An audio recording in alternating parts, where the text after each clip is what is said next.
سەرۆکی ئەمریکا جۆ بایدن لە وەزارەتە دەرڤە بەحسا سیاسەتە دەرڤەیە ئەمریکا دکە.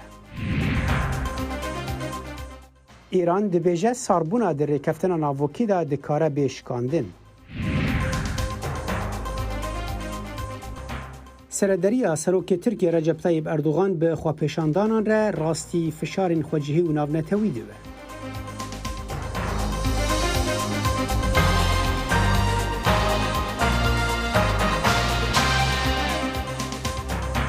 جه برنامه کورد کنکشن دنگی امریکا ل واشنگتن پایتخت سلاوورزن من صالح دمی جرج بو و بینرین هجا لای منی شوا جانی دیلان ایدمتان خوش امیدوارم دمیگی خوش و المان بوانا سر سروک امریکا جو بایدن سردان وزارت دروا کرو لور هن رونی دا سر سیاست خوی دروا وی فرمانا بداوی آنینا پشتگیری امریکا یا اپراسیون لشکری یمن دا و برای خو بهتر دا هولین دیپلماتیک.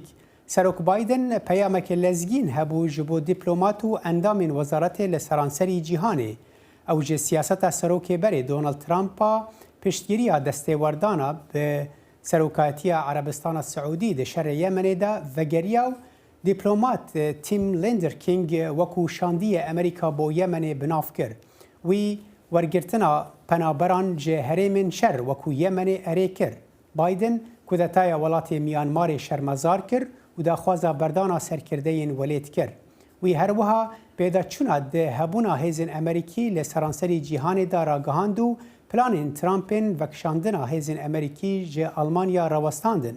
بایدن جه کارمندین وزارت راگوت او شارزایی وان ده آستک بلنده دنرخینو او ده قط وان نکا آرمانجو سیاست تفلیکاری وانی اکادیمیک نکه. و کۆتایی دراماتیکی سەرۆکایەتی دۆناڵد ترامپ بۆ دادگایکردنی داهاتووی سزادانی کۆمارەکانی دابش کردووە. ئێلیزابێت لی پەیامێری دەنگی ئەمریکا دەڵێت ئەمە بەواتای ئەوە نییە هەر کەسی بە ترامپ دەنگیدا خۆی بە کۆماری بزانی و هەموو کۆمارەکانیش خۆیان بە لایەنگیری ترامپ نازانن. لەگەڵ بوونی پیاوێکی نوێ لە کۆشکی سپی کۆمارەکان لە سەرتاسەری ئەمریکا بیر لە کۆتایەکانی سەرۆکایەتەکەی ترامپ و ڕووداوەکانی ئەم دوایە دەکەنەوە. وابزانمەوەی لە کۆنگرێز ڕوویدا هیچ بەهانەیەک هەڵناگرێت. بە دووری 65 کیلۆمەتر لەو شوێنەی خۆپشاندەران لە 6 مانگی یەکدا هێرشیان کرد بۆ سەر بینای کۆنگرێسی ئەمریکا لە شاری هایمارکێتی ڤێرجینیا لە ماڵی کۆچبەرێکی جامایکایی کریس مۆریسین کە دەنگی بە دۆناڵد ترامپی سەرۆکی پێشووداوە. بۆ کەسانەی کە لەوێ بوونی هەڵیان کوتایە سەر بینای کۆنگرێس پێم وایە زۆربیان بە زۆر لە پێناو ترامپدا ئەوەیان کرد بۆ ئەوەی پشگیری ئەو بکەن ئەمەش بۆ هۆی ئەوەی وڵاتەکەمان زیاتر دابەش بێت. دیموکراتەکان ترامپ تومەتبار دەکەن بە هاندانی توندوتیژی لە کۆنگرێس. ترامپ بە بەردەوامی بانگەشەی بێبەڵگەی دەهێنایەوە کە هەڵبژاردن دزراوە. ئەم هەڵبژاردنە ساختەکاری بوو بەڵام ئێمە ناتوانین ببینێ دەستە کاڵای ئەو جۆرە خەڵکە دەبێت ئاشتیمان هەبێت. مۆریس هاوڕایە لەگەڵ ئەو ژمارە کەمەی ئەو یاسادانەرە کۆماریانی کە لە دژی ترامپ دەنگیان داوە بۆ لێپێچینەوە لەسەر ترامپ. پێم وایە هەستیان بەو بێهودەیە دەکرد لەبەرەوەی کەسێک لەناو پێگەیەکدا بوو وەک سەرۆک بە پێی پێویست وەڵامی نەداوە. مامۆستای قوتابخانە کە کۆماریە ئارۆن سێوێل لە ویلایەتی ئایاوا دەژی کە کەوتووەتە ناوەڕاستی ڕۆژاوای ئەمریکاوە. دەنگی بە ترامپدا ڕەخنە لە خودی لایەنگرانی ترامپ دەگرێت لەبەرەوەی هێرشیان کرد بۆ سەر بینای کۆنگرێس. لەو بڕوایەدا بووم کە ترامپ زۆر بەلاوازی وەڵامیدایەوە. بێهودەیەکەیان بەسەریاندا زاڵ بوو وەک ئەوە وایە کە تووڕە بیت و تووشی بیت یان جوان بیر لە شتەکان نەکەیتەوە. لە ڕاستیدا لەو باوەڕەدام زۆر لەوە بەدکارانەتر بوو. دیبۆرا تیلگەر لایەنگری ترامپە و کێڵگەیەک لە ویلایەتی واشنگتن بەڕێوە دەبات. وابزانم بۆیە ئەوەیان کرد بۆ ئەوەی بەخراپی ئەو نیشان بدەن. لەو باوەڕەدام لەلایەن دیموکراتەکانەوە پلانی بۆ داڕێژرا بوو. ماریلین کلارکی خانەنشینە و باوەڕی بەوە نییە کە خۆپشاندەرەکان لایەنگری ڕاستەقینەی ترامپ بووبن. لەو باوەڕەدام کە لەوێ هەندێک توندڕەو هەبوو بێت ئێمە لە ژینگەیەکی جەمسەرگیری داین. کریستینا مۆرکۆم لە تەکساسەوە ناڕزایەکەی بینای کۆنگرێس و خۆپشاندانەکانی ژیانی ڕەشپێستان گرنگە بە هاوتەریبی دەبینێت کە هەندێک کەس بۆ دروستکردنی ئاژاوە لە بارودۆخەکە کەڵکیان وەرگرتووە. هەموو ئەو کەسانی لایەنگرانی ترامپ بوون یان وەک لایەنگرانی ترامپ جگەیان لەبەر کردبوو بۆ ئەوەی کۆماریەکان خراپ دەرکەون وابزانم هەموو بژاردەکان لەبەردەستان بەهۆی ئەو جیهانەی کە ئیستا تێیدا دەژین. لەو باوەڕەدام کە ئەوان دیموکراتەکان دەیانوێت لێ پێچینەوە لەوە بکەن بۆ ئەوەی جارێکی دیکە خۆی هەڵنەبژێڕێتەوە. لەو باوەڕەدانیم ئێمە تابوتەکەی بکوتین چیتر نەتوانێت ببێت بە بەشێک لە حکوومەت. بۆ چوونە جیاوازەکان سەبارەت بە ترامپ و توندوتیژی ئەو کاتەی کۆنگرێس ڕنگدانەوەی گەلێکی دابەش بووە و پارتی کۆماری بە ڕادەیەکی زۆر دابەش بووە. پارتی کۆماری کەوتۆتە نێوەندێکەوە بە جۆرێک من پێی دەڵێم شەڕی ناوخۆی ناو حەزب لە نێوان کۆنسەرڤاتیڤەکان زۆر نەرپەرستەکان لە دژی خەڵکی هەوادارانی ترامپ کە پتر نوێگەر و جەماوەرین. بەڵام هەمیان لەو باوەڕدان کە سیناتۆرەکان نابێت دەنگ بدەن بە تاوانبارکردنی ترامپ. دەنگدان بۆ سازکردنی لێپێچینەوە لە سەری زیاتر دابشکاری لە وڵاتەکەماندا دروست دەکات. لەو باوەڕەدام ئەمە بە فیرۆدانی دۆلاری باشدەران بوو. نانسی شێتس و هاوسەرەکەی دەڵێن کاتی ئەوەیە یاسادانەران هەنگاو بەرەو پێشەوە هەڵبێن و ئەرکەکانیان ڕاپەڕێنن. دەمەکێدا کو گرژی دناڤەرا ئەمریکا و ئێراندا بلندن تەهران دەبێژە ئەساربوونا دە سەبەرۆجا ڕێکەفتنا ناڤۆکیدا دەکارە بێشکاندن و پێشنیار دەکە کو ئەوروپا ئالیکار بە دە هەولێن ئێرانی و ئەمریکایên vegera ڕێکەفتنێدا. تاوەکو ئیستا ئێران جەختی لەسەرەوە کردوێتەوە کە ئەمریکا سزا ئابوووریەکانی دانۆڵد ترامپ لەسەر ئێران لابە پێشەوەی بیل لە گەڕانەوە بۆ ڕێکەوتنە ئەتۆمیەکەی ساڵی 2015 بکاتەوە کە لەسەر ڕاگررتنی پیتاندنی یۆرانیۆمە. وەزیری دەرەوەی تاران محەممەد جەواد زەریف ڕۆژی دووشەمە بە کەناڵی CNN ئەمریکای ڕاگەیاندووە کە ئێران ڕازیە بە نێوەندگری جۆزێف بۆڕێل بەرپرسی سیاسەتی دەرەوەی ئوروپا بۆ هەنگاونیان بە ئاراستەی ڕێکەوتنی دوو وڵاتی ئێران و ئەمریکا. واشنگتۆن تاوەکو ئیستا وەڵامی نەبووە بۆ پیشنیارەکەی جەواد زەریف. ئانتۆنی بڵینکێن وەزیری دەرەوەی ئەمریکا هەفتەی ڕابردوو ڕایگەیان کە ویلایەتە یەکگرتووەکانی ئەمریکا دەتوانێت بگەڕێتەوە بۆ ناو ڕێکەوتنە ئەتۆمیەکەی ئێران لەگەڵ زلهێزانی جیهاندا. ئەگەر تاران بگەڕێتەوە بۆ ڕێکەوتنەکە و پابەندی سەرجەم بەرپرسیارەتی بێت لە ڕێکەوتنەکەدا ئەوە واشنگتۆنیش هەمان شت دەکات. ڕەنگە لە ژێر سێبەری بەڕێوەبەرایەتی جۆ بایدن سەرۆکی ئەمریکا شێوەی دەربڕینەکان بەرامبەر بە ئێران گۆڕابێ، بەڵام بارگرژی و ئاڵۆزیەکان هێشتا وەک خۆیان ماونەتەوە. بۆم هاوێژەکانی B-52 ئەمریکی هەفتەی ڕابردوو بە سەرکەنداوی فارسدا فڕیون. بە پێی قسەی ناوەندی فەرماندەهی ئەوان بەنیاز بوون پابەندبوونی ئەمریکا بە ئاسایشی ناوچەکەوە پیشان بدەن. ئەمەش دوای ئەو ڕاگەیانەی ئێران بوو کە گوتی 17 کیلۆگرام یۆرانیۆمی پیتاندراوی لە سەدا 20 بەرهەم هێناوە. ئەمە ژواتە ئێران تەنیا هەنگاوێکی کورتی ماوە بۆ یۆرانیۆمی 90% پیتاندراو بۆ دروستکردنی چەکی ئەتۆمی. ئەمریکا لەو بڕوایەدایە ئێران 3 بۆ 4 مانگی ماوە بۆ گەیشتن بە مادەی تەواو بۆ دروستکردنی بۆمبی ناوەکی، بەڵام ئیسرائیل لەو هەفتەیەدا ڕایگەیان کە ئێران 6 مانگی دەوێت بۆ گەیشتن بە مادەی تەواوی چەکی ئەتۆمی. لە ساڵی 2018دا سەرۆکی پێشووی ئەمریکا دانۆڵد ترامپ لە ڕێکەوتنە ناوەکیەکەی نێوان ئێران و زلهێزانی جیهان کشایەوە و دووبارە سزاکانی بە ئاماژەدان بە بەرنامە موشکیەکانی تاران و ئیدیای پشتیوانی ئێران لە تیرۆریزم بەسەر ئێراندا سەپاندەوە. دەوڵەتانی هاوپەیمان لە ئەوروپا خوازیارن ئەمریکا دووبارە بێتەوە ناو ڕێکەوتنەکە. هەروەها چین و رووسیاش پشگیری لە ڕێکەوتنەکە دەکەن. لە ئەوروپا هیوایەکی گەورە هەیە کە ڕێکەوتنەکە زیندوو بکرێتەوە پێش هەموو شتێک لە ڕووی پابەندبوونەوە، پابەندبوونی جیهانی بە فرەلایەنبوون یا حکومڕانی جیهانی. دووەمیش ئەو ڕاستیەیە کە لە ئێستادا کرانەوەیەکی زۆرتر هەیە کە ئەگەری ئەوە بەهێزتر دەکات ڕێکەوتنەکە زیندوو ببێتەوە. بەڵام ڕەخنەگران دەڵێن بەڕێوەبەرایەتی بایدن بە هەڵەدا دەچێت گەرگەڕانەوە بۆ ناو ڕێکەوتنەکە لە بەرچاو بگرێ. ڕۆژهەڵاتی ناوەڕاستی 2020 هەمان ڕۆژهەڵاتی ناوەڕاستی ساڵی 2015 نییە. ئەو کاتەی کە دانوستانەکان دەکرا یان تەنانەت وەکو ساڵی 2018 نییە کاتێک ئەمریکا لە ڕێکەوتنەکەدا کشایەوە. لە هەمووشی گرنگتر ئەوەیە کە ئێران پێشەکارێکی بەرچاوی کردووە لە ڕێکەوتنەکەدا. ئێران بە هیوای ئەوەیە بەکڕینی کات توانای خۆی بەهێز بکات بۆ بەرنامە ناوەکیەکەی و دروستکردنی واقعێکی زیاتر لە گۆڕەپانەکەدا و هەوڵ دەدات پاڵ بە بەڕێوەبەرایەتی بایدن بنێت بۆ گەڕانەوەی خێرا بۆ ڕێکەوتنەکە و هەروەها بۆ لابردنی سزاکان بە شێوەیەک لە شێوەکان. دانۆڵد ترامپ سەرۆکی پێشوو لە ژێر ناوی سیاسەتی ئەو پەڕی فشارەکان سزای نوێی بەسەر ئێراندا سەپان. مۆرێت دەڵێ سزاکان بەو شێوەیەش کاریگەر نەبوون. ئەو جۆرە ڕێوشوێنانی کە کاریگەری لە سەرتاوای دانیشتوان هەیە ئەنجامەکانی پێچەوانە دەبێ و ناتوانێت یارمەتی حکوومەتێکی وەک ئەمریکا بدات کە بگاتە ئامانجی سیاسی خۆی. هەندێک کەسی دیکە باز لەوە دەکەن کە سزاکان کاریگەری خۆیان هەبووە. سیاسەتی ئەو پڕی گوشار کاتی پێویست نەبوو کاریگەرەکانی خۆی دەردەخات. پێشبینیە سیاسیەکانی نێوان تاران و واشنگتۆن بە لە بەرچاوگرتنی هەڵبژاردننی سەرۆکایەتی ئێران کە بڕیارە مانگی 6 بەڕێوە بچێ ئالۆستر دەبن. حەسەن ڕۆحانی سەرۆکی ئیستای ئێران لە ژێرگوشاری تونڕەوەکاندایە بۆ وازهێنانی تەواوەتی لە ڕێکەوتنەکە. بۆیە لایەنی ڕۆحانی پەلە دەکات بۆی ئەم پرۆسەیە بە خێراییەکی زۆر بەرەو پێشەوە ببن. ئەوروپا هێشتا وەڵامی ئەو پێشنیارەی ئێرانی نەداوەتەوە کە خوازیاری ئەوە بوون کە ئەوروپا نێوەندگیری واشنگتۆن و تاران بکە. ساڵهایە سەرڕای جیاوازی و ناوکۆکەکان جۆرەها هاوکاری و هاوپەیمانیەکی سێقۆڵی لە نێوان ڕۆسیە، تورکیا و ئیراندا دروست بووە. ئاخۆ چییە خاڵی هاوبەش لە نیوان ئەم سێ لایەنەدا و چین ئەو مەترسیانە کە ڕوبەڕوویان بووەتەوە؟ بۆ تێشخستنە سەر هەندی لایەنی ئەم بابەتە ڕۆژەمەنووس هیاگوڵ مەحەممەد ڕاستەخۆ لە ستۆکۆڵما لە ڕێگای سکایپەوە لەگەڵماندایە. کاکە هیوە خۆشاتنەوە بەڕامەی کورد کۆنەکشن، چییە وای کردووە ئەم سێ وڵاتە ڕوسیای سکولار و تا دوێنی مارکسی لێنینی و ئیران و تورکیای ئیسلامیست و ئەوەندە لە نزیکەوە لەگەڵ یەک هاوکاری بکەن؟ بەڵێ سپاسەکەم کاکە جانی ماندوو نەبن. بێگومان خاڵێکی هاوبەش لە نێوان ئەو سێلایەنەدا سەرڕای هەموو جیاوازیەکانیان دەسەڵاتە، هەر کامیان بە شێوەیەک دەیانەوێت لە ڕۆژهەڵاتی ناوەڕاستە ئیقتیداریان هەبێت. تورکیە دەیەوێت وەکو عوسمانی نوێ هێندێک دەسەڵاتی خۆی بەرفراوان بکاتەوە لە لیبی، لە سووریا، لە عێراق و لە شوێنەکانی دیکە دەیەوێت دەسوەردان بکات.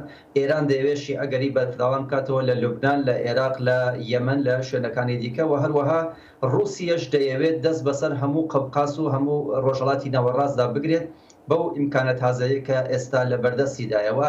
هەر سێلایەش لە بەرامبەر ئەمریکادا هەڵوێستەکانیان ئەوەیە کە ئەمریکا لە ڕۆژهەڵاتی ناوەڕاستە لاواز بکەن یان بە شێوەیەک لە شێوەکان لە ڕۆژهەڵاتی ناوەڕاستدا وەدەری بنێن کە ئێمە لە ساڵی 2018 بەملاوە ئەو سیاسەتە بە شێوەیەکی کراوە دەبینین، هەم ئێران هەم رووسیا و هەم تورکیە، و لەم بینەدا تورکیە کە ڕۆڵی هەرە خراپ دەگەڕێت و تورکیە کە بۆتە مێکانیزمێک بۆ پێشگرتن لە هەوڵەکان بۆ لاوازکردنی ئێرانیش تەنانەتوە ئەوەی ئەردۆغان پێدەوی دەکات سیاسەتێکی زۆر دژە ئەمریکایی لە ڕاستیدا.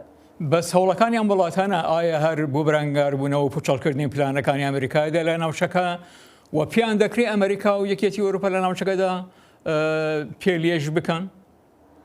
بێگومان ئێمە بیریمانە تا ئەندازەیەک بەتایبەت لە سەردەمی دۆناڵد ترامپداوە بەو سیاسەتانەی کە دۆناڵد ترامپ گرتبوویە بەر و ئیمکاناتێکی زیاتر یان دەستی ئەردۆغانی زیاتر کراوە هێشت بوویەوە ئەمریکا زەربەیەکی زۆری خوارد. بێگومان ئەوروپایەکانیش بەو شێوەیە پێگەیان لە ڕۆژهەڵاتی ناوەڕاستدا لاواز بوو و ئەمە بۆ هۆکاری ئەوەی کە ئێستا پێداچوونەوەیەک پێویست بێ هەم ئەوروپا هەم ئەمریکا و بتوان بەو سیاسەتانەی خواندا بشتەوە. پێم وایە جو بایدن 4 ساڵی قورسی لە بەردەمدایە بۆ ئەوەی بتوانێت ئەو بۆشاییانەی دۆناڵد ترامپ دروستی کرد بەتایبەت لە سیاسەتی ئەمریکا لەگەڵ تورکیەدا پڕی بکاتەوە. من پێم وایە ئەو سێ وڵاتە توانییان تا ئەندازەیەک لە سیاسەتەکانیاندا دژی ئەمریکا و دژی ئەوروپا سەرکەوتوو بن.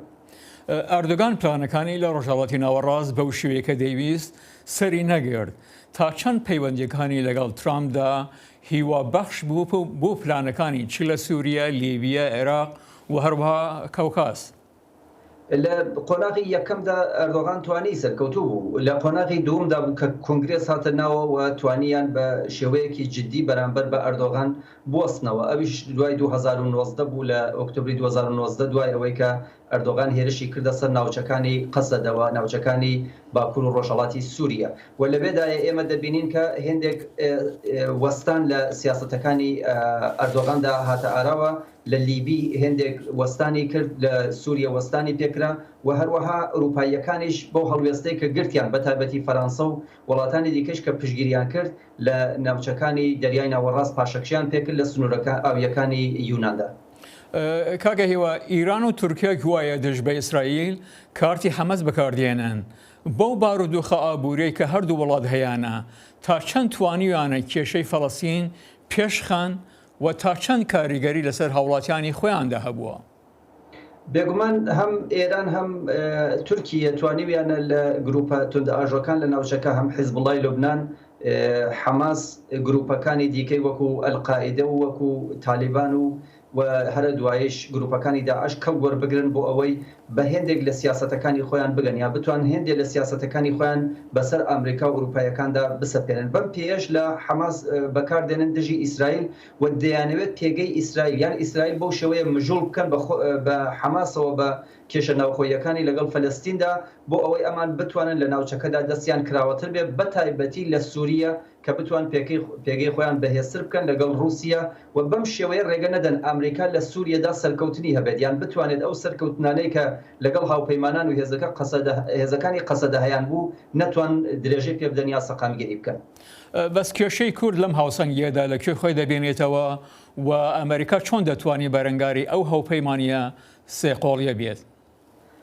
ئێمە دەبینین لە ساڵی 1923 بەملاوە دوای پەیمانی لۆزان ئوروپایەکان و ئەمریکایەکان ئیمکاناتێکی زۆریانداهەیە تورکیە یانێ دەتوانین بڵێن تورکیە کۆرپێکی دەستپەروەردەی ئەوان بوو هەموو ئیمکاناتێکیان پێدان بەڵام لە ساڵی 2000دا ڕاپرسیە کرا لە تورکیە سەرڕای هەموو ئەو ئیمکاناتەی کە ئەمریکا بە تورکیەیدا بوو لە 175 خەڵکی تورکیە دژمنی ئەمریکا بوون یا ئەمریکان بە دژمنی خۆیان دەزانی بەڵام بە پێچەوانەکەەوە سەرڕای ئەوەی کە ئەمریکا چەند جار پشتی لە کوردەکان کردووە ئێستش ئەگەر لە نێو کوردەکاندا ڕاپرسیە بکرێت لە سەروی 175 دۆستایەتی ئەمریکایان قبوڵە بەم پێ ئەگەر ئێمە لە مەوزوعەکە بنوارین کوردەکان دەتوانن دۆستێکی باش بن هاوپەیمانێکی باش بن بۆ ئەمریکا بۆ ئوروپا بەو شەرتەی کە ماف و ئازادی کوردەکانیش لە بەرچاو بگیری ئێمە بینیمان لە بەرەنگاربوونەوەی داعشدا ئەوە کوردەکان بوون کە سەنگەری یەکەمیان هەڵبژار بوو ئەوە کوردەکان بوون کە ئیمکاناتیاندا بە هێزە هاوپەیمانەکان بەسەر داعشدا لە زەویەوە سەرکەوتوو بن.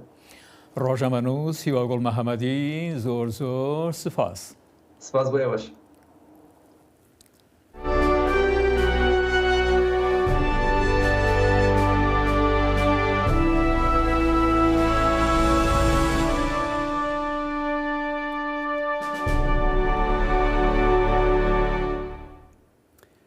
سەرۆکی ترکیە ڕەجەب تایب ئەردۆغان ڕاستی فشارین خۆجیهی و ناونەتەوی دەبێت ji بۆ ڕاوەستانە دەستەسەرکردنا خۆپێشاندەرین کو دەرکەتە بوون خۆپێشاندانان قوتابیین کو دەرکەتە بوون خۆپێشاندانان پشتی سەپاندنا سەرۆکێکی نو بۆ زانینگەهەکە ئەستانبولی. زانینگەها بۆ گازێکی یەک ji باشترین زانینگەهین ترکیەیەک و دیارەک و ئەوها هاتیە دۆرپێچکردن. ناوێن بدەهان خوێندەکارین گرتی لە پێش نویسگەها سەرۆکێ زانینگەیە هاتن خوێندن. بریارا سەرۆک ئەردۆغانە سەپاندنا سەرۆکێکی نو بۆ زانینگەهێ بوو سەدەما دەرکەتنا خۆپێشاندانان لە درێژیە چەند هەفتەیان. گرژی vێداویە بلند بوون دەما کو پۆلیس لە زانینگەهێ خوێندەکار گرتن. خوێندەکار و مامۆستە بە هەورە لە دژی بریارە ئەردۆغانە سەپاندنا سەرۆکێکی نونە ji بۆ زانینگەهێ. زانینگەها بۆگازێکی ناوەندەکە بیر و بۆچوونên لیبرالە و جاران سەرۆکên زانینگەهێ biriya dengdanê ji aliyê kesên akadîmî ve dihatin destnîşankirin. گروپی پرۆدیموکراسی فریدەم هاوس لە ڕۆژی پێنجشەمە راپۆرتێکی بڵاو کردێتەوە کە تێدا باز دەکات چۆن وڵاتانی وەکو چین، ڕەوەندە، عەرەبستانی سوودی، ئێران، ڕووسیا و تورکیا بە شێوەیەکی سیستماتیک توندوتویژی و ترساندن لە دژی ئەو کەسانەی لە تەراوگە و هەندەراندان بەکاردێنن بۆ بێدەنگ و کەپکردنی بەرهەڵستان لە دەرەوەی سنووری وڵاتانیان. جیهان لە ترسە لەو کاتەی ڕۆژەمەوانی ناوبانگ جەمال خاشۆخی لە کۆنسڵخانەی عەرەبستانی سعودی لە ئەستەمبول لە مانگی ئۆکتۆبری ساڵی 2018 کوژرا. خاشۆخی بوو بە ڕۆی کردار و ڕاهینانێک کە بە سەرکوتکردنی سنوور بەزینی ناسرا هەر لە ساڵی 2014ەوە لەو کاتەی بەرهەڵستێک ڕوو لە تەراوگە دەکات بەڵام هێشتا ڕاودانرێت. راپۆرتی ڕۆژی پێنجشەمەی فریدەم هاوس دەڵێت هەر لە ساڵی 2014ەوە 608 کەس سەرکوتکردنی سنووری بەزینی هەبووە لە نیوان تورورکردن، ڕاونان، هێڕەشبردنە سەر، دەستگیرکردن و بەنایاسایی ناردنەوەیان کە لە 6 وڵاتە لێکۆڵەنەوە لەسەر کراوە لە وڵاتی چین، ڕەوەندە، عەرەبستانی سوودی، ئیران، ڕووسیا و تورکیا. ئیسرائیل دەستی کردووە بە هەناردەکردنی میوە و سەوزە و ڕوونی زەیتون و مەی واتە شەراب و ئیمارەت بە پێ ڕێکەوتنامەی ئاشتی کە بە نێوەندیکردنی ئەمریکا بووە هەندێک لە بەرهەمهێنەرانی ئیسرائیلی لە کەناری ڕۆژاوادان کە فەڵەستینیەکان وەک بەشێک لە دەوڵەتی فەڵەستینی داهاتوو بانگەشەی بۆ دەکەن. بەرپرسێ وەرگەهێ جیهیان ئیسرائیل گەنس لە گەرێکی لە کەنارە ڕۆژئاوا دەنێریت کو di Tewratê da bi Yehûd û Samira dihête naskirin ku bi hezarihan salan e meylê dihate durustkirin. Şeraba fêqî tiştê tekane li ser rûyê erdî ku mirov tamê jê dibîne. Li vê derê Yehûd û Samira rihên dîrûkek kevin hene. Mirov hez bi axê dike, hez bi kevnatiya dîrûkê dike. Ev e baştirîn cûrê şerabê ye li hemû cîhanê. Ew dîrûke dabûnerîtin û axew û erdekê pîrûz. Kargeha durustkirina me ya wargeha cîhiyan Pisegod çendîn kîlometran dîr ji bajarê Filistînî Ramallah dê nêzik dest bi hinardina me bû Îmaratên Erebiyên Yekgirtî ket. Meyçêker Yacob Berg pêşwaziya peymana aştiyê digel Îmaratên Erebiyên Yekgirtî diket ya ku bi peymana İbrahîm pêxember hatiye navkirin û ew dide te zanîn ku İbrahîm babgalê hevbeşê Ereb û cîhiyan e. Em li heman cihî dijîn, hema bêje li heman taxî. Wextê ku cîran têce min, tiştê herî pêşî ez şerabê didimê. Dikevne şûpiya cihûyan da, ew weke ku nêvedayiyê İbrahîm pêxemberî ye, li her cîheye û vekiriye û her kes dikare qesd bikete. Demê me ya Pestagod bi Ewropa dihête hinartin, Yekîtiya Ewropa wê bi berhemên kenara Erebî hesab diket. Li Îmaratên Erebiyên Yekgirtî bi sanahî li ser berhemên wan de nivêsin li İsraîlê hatiye durustkirin. Ya rastî vît ez dibînim ku Îmaratên Erebiyên Yekgirtî her tiştê girêdayî vê rêveberiya İsraîlê ya razdigir dipejirîne. Da ku Amerîka razî bike. Pêngava yekê ew bû bi peymana başkirina têkiliyan rabûn. Ez dibînim piştî ev pêk hat û ji wê jî zêdetir hewl didin ku ji bo Amerîkan diyar bikin û bêjin hema bêdûdilî em piştevaniya hevpeymaniyê serekeyê Amerîka li herêmê dikin ku İsraîl e. Ji demê ku peymana İbrahîm li heyvane hatiye imzakirin, 150,000 İsraîliyan seredana îmaratan kirîne û karsazan girêbestên bazirganî bi bihayê $100 milyon imzakirîne. Ya ku em tevî van têkiliyên bi îmaratan ra tên çêkirin dibînîn, weke nimûne wiha tê zanîn ku herî dawî bazar her bazar e. Eger ku berhemek baş hebe, yê ku ji İsraîlê tê yan ji bo vê berjewendiyek bazarî hebe, dê wisa bîtin. Berhemên İsraîlî rewaceka baş li îmaratan heye û di nav da berhemên ku ji kenara Rojava dihên. Axiftinek heye ku derekeka taybet ji bo veguhastina berhemên İsraîlê bû Îmaratên Erebiyên Yekgirtî hête durustkirin. İsraîlî dibêjin ew duê barî dane ku dê ev bazirganiya berfirehtir bît li ser kempeyna boykûtkirina navneteweyî ku bi piştevaniya Filistîniyan ra.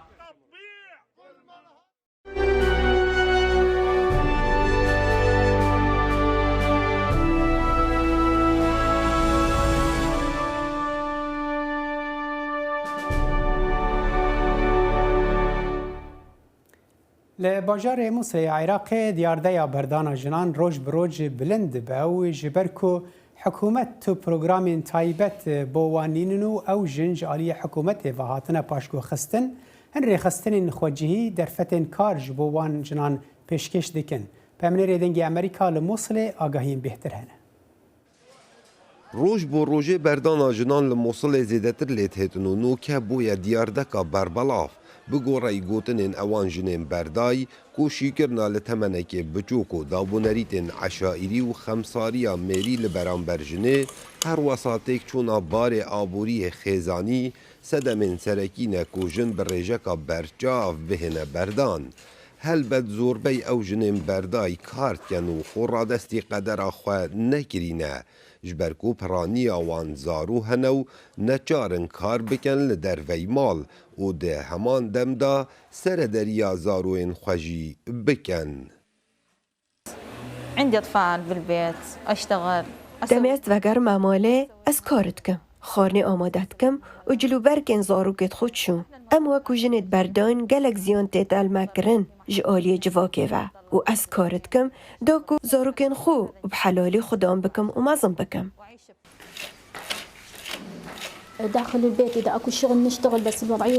Di navmalê jî da em karî dikin. Ji ber neçariya xwe em derdikevîn û çîne kargeha karî dikin da em bişên zarokê xwe mezin kîn. کۆمەڵا سەدر بۆ پێشڤەبرنا ژنێ و زارویان ڕۆژانە 10 هەتا 15 ژنên بەردای li snorê parêzgeha neynewa seredana wan dikin ji bo dabînkirina derfetên karî û wergirtina harîkariyan ji layê komelê ve. يعني صار لنا فترة منطلعة والدواعش لحد الآن عندنا زيادة. جدسبيكو دركتنو داعش و وحتى نوكا جمارا جنين برداي ويد بيجن قلق زيدا بينا امش دهان حتى بازده حالتا روجانا تومارتكين و اف جنينها قلق بيتوي هاريكارينا جبركو نه حكومتا مركزي يان محلي هاريكاريا متكن و حتى نوكا چه هاريكاري بو من هاتيا کرن. ابتنê di meha tişrîna duê de li sala borî bi gorey ewan data û amarên li malperê dadgeha neynewa hatîne belavkirin got 267 haletên berdanê hatîne pesendkirin li dadgehê. Her wesa 351 halet yên jêk cudabûnê bûne bi biryara dadwerî. Wate sercemê giştî 618 haletên talaqê li snorê parêzgeha neynewa hat bûne tomarkirin. Berawer digel salên borî rêja berdanê bere û zêdebûnê ye. Kawa Emer Dengê Emerîka, Mosul. Vaksînên yekemînên COVID-19 bêhtir gihîştin welatên maldar. Niha hejmarek welatên din ku dahata wan ne gelekî bilind e vaksînan werdigirin ew gelek ji wan vaksînan ji bazarên Çîn û Rûsya tên. Lê rexnegir dibêjin kompaniyên van vaksînan hin datayên selametî û çalakbûna wan diyar nekirine. پەرستیارێک لە دانیشتوانە ڕەسەنەکانی ویلایەتی ئامازۆن لە بەرازیل یەکەم کەس بووە ڤاکسینەکە وەربگرێت. ڤاکسینەکە هی کۆمپانیای سینۆڤاکە و لە چینەوە هاتووە. تاقیکردنەوەکانی بەرازیل بۆیان دەرکەوتووە کە لە 178 کاریگەر بووە. ڕێگریکردنیش لە حاڵەتەکانی مەترسی ژیانی کۆڤید-19 بەگشتی نزیکەی لە 150 کاریگەری هەبووە. خراپ نییە وەک مایکرۆبایۆلۆجیست ناتالیا باستناک لە زانکۆی ساو پاولو دەڵێت. Nós temos uma boa vacina. ڤاکسینێکی باشمان هەیە. باشترین ڤاکسین نییە لە جیهاندا. ڤاکسینێکی نمونەیش نییە، بەڵام ڤاکسینێکی باشە. بەڵام تاقیکردنەوەکان لە زۆر شوێنی تر ناتەبابوون. بەپێی داتاکان لە تورکیا بەڕێژەی لە 191 کارا بووە و لە ئەندەنوسیاش بەڕێژەی لە 165. کاریگەری ڤاکسینەکە ڕوون نییە. لەبەر ئەوە سینەڤاک بە ئاشکرا ئەنجامی تاقیکردنەوە پزیشکەکانی بڵاو نەکردوێتەوە. ئەوەش دکتۆر ویلیام شافنەر لە زانکۆی ڤاندەربێڵ پسپۆری نەخۆشیە هەناوەکان پێی وایە ئەوە مای نیگەرانیەکەیە. There's an old saying in clinical research. وتەیەکی کۆن هەیە لە لێکۆڵینەوە زانستیەکان بەناوی ئەو خوای باوەڕمان پێێتی پێویستە ئەوانیش داتاکان ئاشکرا بکەن بە دڵنیایە دەمانەوێت بیان بینین. کۆمپانیایەکی تری چینی سینۆفارم دەڵێت ڤاکسینەکانی بەڕێژەی لە 179 کاریگەری هەیە وەلێ ئەوانیش داتایان بڵاو نەکردوێتەوە. سەرڕای ئەوەش کۆمەڵێک وڵات پێشوازی لە ڤاکسینە چینەکان کردووە تا ئەندازەیەکیش ڤاکسینەکانی تر پەسەندکراوە لەلایەن ئەو وڵاتانەی کە زیاتر دەوڵەمەندن. پەیمانگای بۆتانتانی بەرازیلی ڤاکسینی سینۆڤاکی تاقی کردوێتەوە. بەڕێوەبەری پەیمانگاکە پێی وایە کارکردن لەگەڵ کۆمپانیا چینیەکە هەنگاوێکی دروست بووە. Porque se isso não tivesse acontecido, ئەگەر ئێمە ئەوەمان نەکردایە بە ملیۆنان ڤاکسین لە سەرڕەفەکان نەدەبوو ئامادە بێت بۆ بەکارهێنان. هەردوو ڤاکسینە چینیەکان بە ئالێتێک دروستکراون کە لە زەمانێکی کۆنەوە هەبوون. ڤاکسینی ئەنفلۆنزا و نەخۆشی ئاژەڵیەکان بە هەمان شێوە بەرهەم دەهێنرێت. بەڵام ئەوانە مسۆگەری ناکەن کە سەلامەتن و بە یەک ئەندازە بۆ هەموو کەسێک کاریگەری هەیە. We're sure they are effective to some degree. ئێمە لەو باوەڕەداین تا ڕادەیە کاریگەرە بەڵام دەمانەوێت بە تەواوەتی ئاستی کاریگەریەکەی بزانین بەتایبەتی بۆ بەتەمەنەکان چونکە کاریگەری ڤایرۆسەکە لەسەر بەتەمەنەکان زیاترە. ئەوە شتێکە دەمانەوێت زۆرتری لەبارەوە بزانین. وا پێدەچێت ڤاکسینەکانی کۆمپانیەکانی مۆدێرنە و فایزەر کاریگەرتر بن لە چاو ڤاکسینە چینیەکان. بەڵام ئەو ڤاکسینانە دەبێت لە سادیەکی زۆر لە هەڵگیرێت. ویلیام موس پسپۆری ڤاکسینەکان لە زانکۆی جۆن هاپکینز ئاماژە بۆ دەکات ئەوە ژوای کردووە سەخت بێت لە بەشێکی زۆری جیهاندا بڵاو بکرێتەوە. ئەوانیش ڤاکسینێکی نمونەی نین بەتایبەتی بۆ زۆر وڵاتی هەژار و مامناوەند. ڤاکسینە چینیەکان لە پلەی گەرمای ناو بەفرگرەی ئاساییدا هەڵدەگیرێت. هەروەها ڤاکسینی سپاتنیکی رووسی وەک ڤاکسینە چینیەکانە تەنها لەلایەن داهێنەر ڕووسیەکانەوە ڕخنەی ئەوە گیراوە کە پێشتر داتاکانی ڕانەگەیاندووە. بەڵام ڕۆژی سێشەممە توێژینەوەیەکیان لە گۆڤاری پزیشکی لانسددا بڵاو کردەوە وا دەرەکەوێت کاریگەریەکانی زیاتر لە 191 بێت. موز دەڵێت بەوەش ڤاکسینەکە دەبێتە پلەی یەکەم. This is what we wanted to see. دەمانویست ئەوە ببینین ئەو داتایانە بە بڕای من هەندێکی زۆر باشە ڤاکسینێکی تر بەدەستی جیهان بگات. ئەمەش هەواڵە خۆشەکەیە بۆ ئەرجەنتین و هەنگاریا و شوێنی تریش بەخێرهاتنی ڤاکسینی سپۆتن ڤی دەکەن. بینەرین هێژا کورد کۆنێکشن لەڤەر بەداویتێ هەرشاد تا بەڕێمادان ببینە خۆش.